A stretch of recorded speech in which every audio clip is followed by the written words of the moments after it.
Today I want to show some of the features of the Q46 Dissolved Ozone Sensor.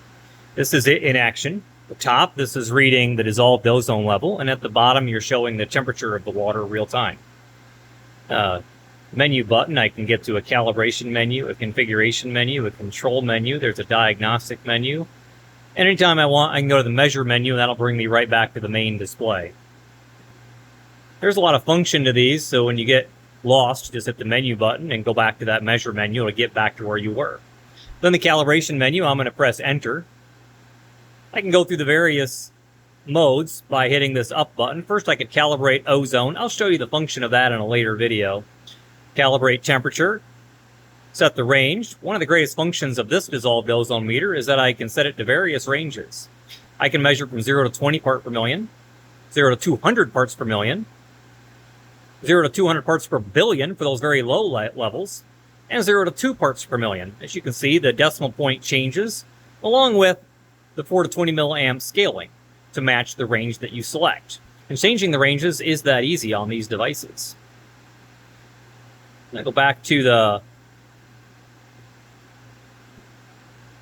configuration menu to show you some of the configuration that might be possible within these.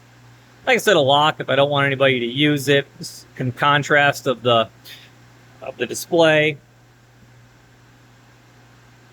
I can change my various outputs of my 4 to 20 milliamp outputs and my relays. I can change my temperature unit right here from Celsius to Fahrenheit.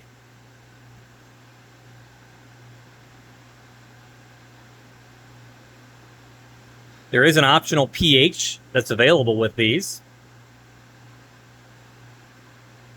which would allow you to show dissolved ozone on top and pH on bottom if you so chose. Control menu has quite a few functions I want to show you.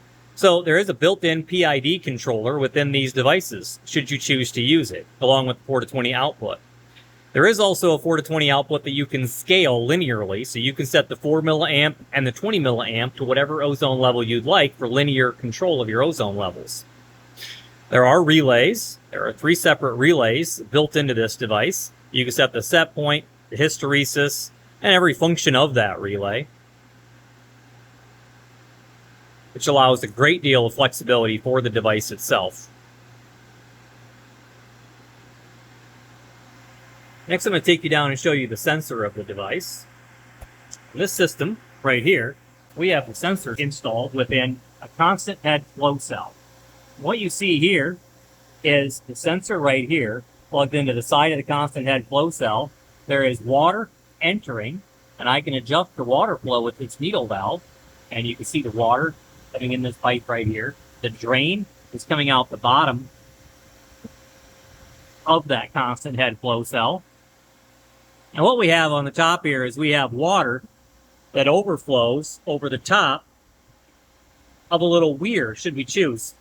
So the water flows past that sensor head that you see right there at a constant pressure, which keeps the dissolved ozone level consistent. Because these use a very large membrane, we'll show you how to change those on a later video. Any pressure changes could change the amount of dissolved ozone level that you would read, even though the dissolved ozone level has stayed the same. So by using this flow cell, we get the most accurate and reliable levels of ozone measured.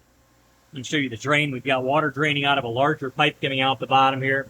And there's just a very small trickle of water coming out of that flow cell. There is a wasted water.